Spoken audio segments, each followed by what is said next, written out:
Fala aí pessoal, beleza? Eu sou o Mil e este aqui é um trecho retirado da minha live que ocorre toda sexta-feira aqui no canal da Fazenda Submersa. Lembrando também que temos a nossa lojinha do canal para você que quer nos apoiar, tá certo? Lá tem bastante promoção, tem coisas novas, lançamentos, novidades, tem uma infinidade de coisas, beleza? Então chega junto lá, www.fazendasubmersa.com.br. Agora veja esse vídeo aí que tá bem bacana. Uma vez que tá tudo ciclado, tudo bonitinho, está na hora de colocar os habitantes.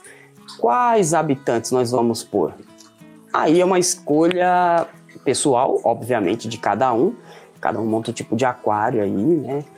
Então, eu só estou aqui para tentar dar algumas direções para vocês, né? Eu meio que vou agir como uma bússola, ó. Vai nessa direção, nesse caso, vai nessa direção em outro caso, vai nesse outro, e assim por diante. Para vocês adicionarem um determinado organismo, aqui no caso eu estou falando de uma forma bem genérica, não importa se é peixe, camarão, tá certo? Caramujo, sei lá, porque tem gente que também cria só caramujo, né? Por exemplo, Tilomelânia. Uma coisa muito importante é, como eu já disse lá no vídeo anterior, que era a escolha do substrato, né? Por quê? Porque a partir dele, na maioria dos casos, você já consegue determinar qual será o parâmetro que vai estar no seu aquário, né? Tanto de pH quanto de GH e tudo mais. Geralmente, substratos férteis, eles possuem essa característica de tamponar a água, né? E já manter em um certo nível, né? Como, por exemplo, a maioria dos substratos férteis, né? Eles já vão deixar a água naturalmente ácida, vai deixar ali com uma questão de GH um pouco alto e o KH bem próximo de zero, né? Então ali depois você precisa ajustar tanto KH quanto GH para que você possa colocar os bichinhos. Mas se você já vem com um substrato assim, pressupõe-se que você deseja colocar caridinas, a menos que você venha com rocha, algum tipo de coisa, e aí com isso vocês vão conseguir, digamos que, puxar o pH para um outro lado, para o lado alcalino, né? Ou até mesmo neutro, e aí você consegue meio que balancear o negócio. Beleza? Então vamos lá. Para quem tem em mente que... até dar essa dica, né? Uma dica boba, mas que acaba servindo para um montão de gente. Se você mora numa região que é muito quente e você não tem como gastar dinheiro com ar-condicionado, um chiller, alguma coisa que possa resfriar a sua água, então eu indico logo de cara que você parta para camarões neocaridinas. Por que neocaridina? A gente já cansou de falar, vocês também já sabem, né? A grande maioria. Que neocaridina é um animal mais rústico, ele fica em uma ampla variedade de temperatura, né? Claro que você não vai deixar o bicho ali abaixo de 19 graus. Isso aqui é bem difícil no Brasil, né? A não ser na época de inverno mesmo, que o negócio é bem rigoroso. Então é o seguinte, ó, meus passarinhos já começando a dar show. O que acontece? O ideal, então, é você começar com o NEO.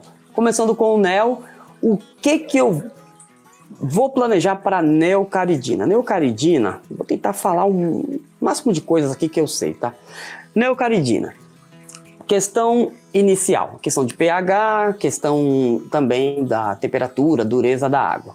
Dureza da água é mais elevado, né? 5 a 7 mais ou menos. O KH 2 a 4, tá? pH 6,8 a 7,4, 7,5. Ah, Mil, mas o meu aquário eu já consegui criar em 8. Beleza.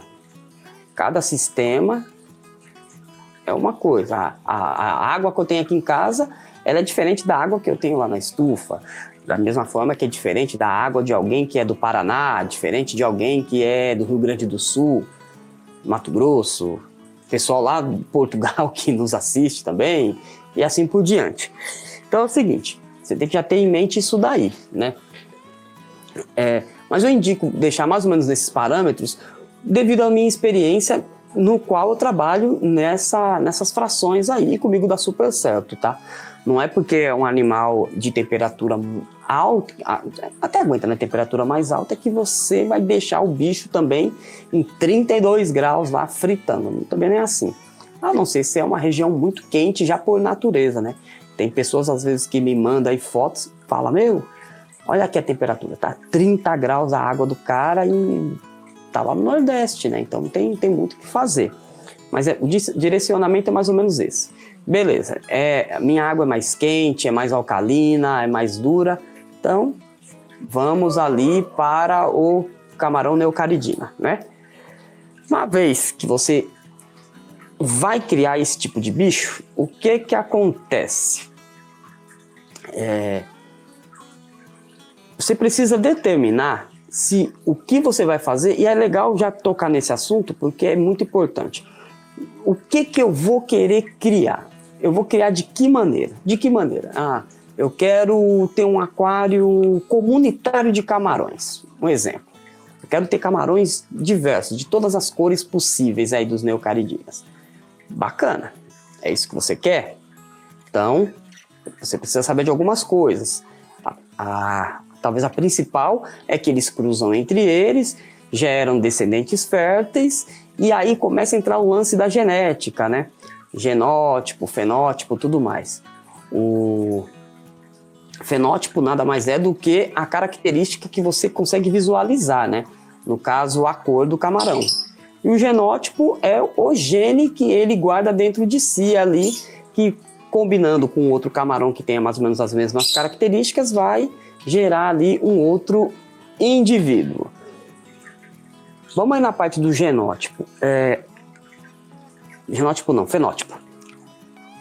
Quero ter camarões misturados lá. Tenha em mente, então, que eles vão vir a cruzar e vai acontecer de aparecer camarões ali de N cores, né? Dentro daquele grupo. Pode aparecer algo diferente do normal? Pode, pelo lado positivo e também pelo lado negativo. Lado negativo de que maneira? Lado negativo que pode aparecer uns bichos aí com cores assim bem desbotadas ou cores que não condizem, né? Um camarão muito clarinho, um camarão com uma espécie de rajado no corpo, meio amarronzado, meio castanho, né? Uma cor assim meio castanha. E o que acontece? O problema é que quando começam esses bichos aí, o gene dele é um gene bem fortezinho, né? Então, o que acontece? Conforme começam a cruzar entre eles, o que vai acontecer? Eles vão começar a gerar descendentes iguais a ele, né? O gene acaba se tornando ali predominante e a médio e longo prazo, a tendência é vocês não terem mais camarões daquelas características que você adquiriu no início. Então, há de se tomar muito cuidado com isso, tá? Aí, outra coisa. Tá, não quero ter então os coloridos, quero ter de um tipo só, uma cor só. Quero trabalhar com Red Sakura, por exemplo. É um ótimo camarão para se trabalhar, porque mesmo um aquarista iniciante aí no hobby e tudo mais, essa pessoa ela consegue de uma maneira até não difícil, né? Ela consegue fazer a seleção de camarões. De que maneira? Você vai selecionar aí características. Neste caso aí, o mais fácil é o quê? A própria cor dele, né? Camarões que são mais translúcidos, camarões que não tem uma cor tão fechada, você vai descartando, você vai tirando do aquário. Camarões que tem uma coloração bem mais interessante, você vai mantendo ali. Com isso você consegue subir o grau, né, de apuramento de cor desses camarões. Então essa parte aqui é bem tranquila, né? Então, tanto os azuis, você consegue tirar escalas de azul bem diferente dentro dos vermelhos, dos amarelos e assim por diante. Então, essa é uma questão bem importante, tá? Murilo tá até perguntando ali que dá para praticar seleção dentro de um único aquário? Até dá, mas é o que eu tô te falando. Os camarões saem de cores que você que julga que não é interessante para você, você precisa retirar do aquário, né?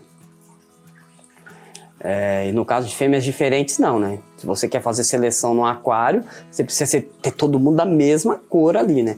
É praticamente impossível você fazer uma seleção de cores variadas dentro de um mesmo aquário. Isso daí é praticamente impossível, porque aí entra o lance do gene. Você tem um camarão vermelho, porém, ali no DNA dele ali, tem ali que ele tem um gene ali predisposto para azul. Se ele cruzar com um outro camarão que tem esse gene também, eles se combinam e vai acabar saindo, por exemplo, um camarão azul de uma colônia de camarões vermelhos, entendeu? Por quê? Porque acabou misturando tudo, então vira uma sopa isso daí e praticamente impossível depois você conseguir limpar essa parte do gene. É muito complicado, viu?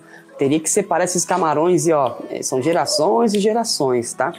Pessoal, peço desculpas aí se tiver barulho de cachorro latindo. Esses da rua, eu já não consigo ajudar.